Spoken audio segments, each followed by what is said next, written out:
Hola teman-teman penikmat film.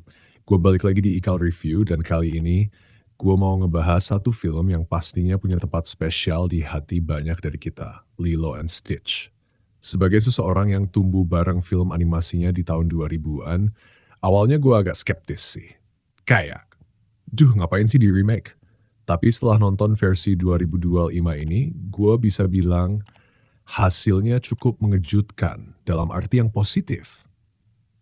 Film ini berhasil ngasih rasa nostalgia yang kuat, tapi juga punya sentuhan baru yang bikin ceritanya tetap fresh. Cerita utamanya masih sama. Lilo, cewek kecil yang tinggal di Hawaii bareng kakaknya Nani, ketemu alien lucu tapi rusuh bernama Stitch. Dari situ, petualangan, kekacauan, dan pelajaran tentang Ohana alias keluarga pun dimulai. Yang paling gue suka, chemistry antar pemainnya dapet banget. Maya Kealoha sebagai Lilo itu gemesin parah dan natural banget.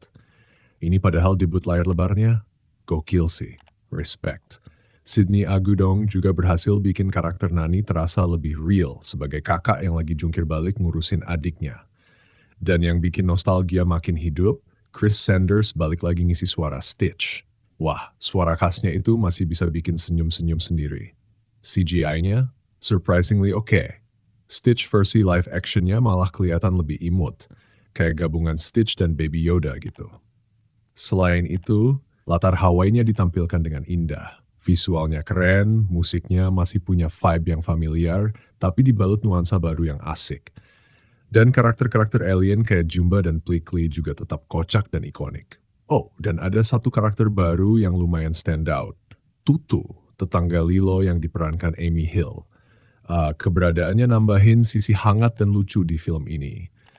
Tapi ya namanya remake, pasti ada aja bagian yang kurang nendang.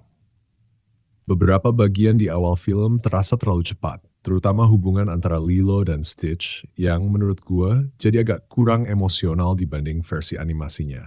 Terasa kayak diburu-buru biar langsung klik. Dan klimaks film ini jujur agak anti klimaks. Nggak se-epic atau semenyentuh yang gue harapkan, apalagi kalau lo bandingin sama versi 2002 yang legendaris itu.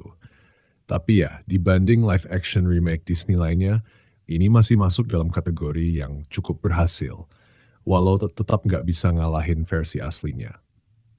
Lilo and Stitch live action mungkin nggak sempurna, tapi tetap jadi tontonan yang layak, terutama buat generasi baru yang belum pernah nonton versi animasinya. Film ini tetap nyampein pesan tentang pentingnya keluarga, ketulusan, dan harapan.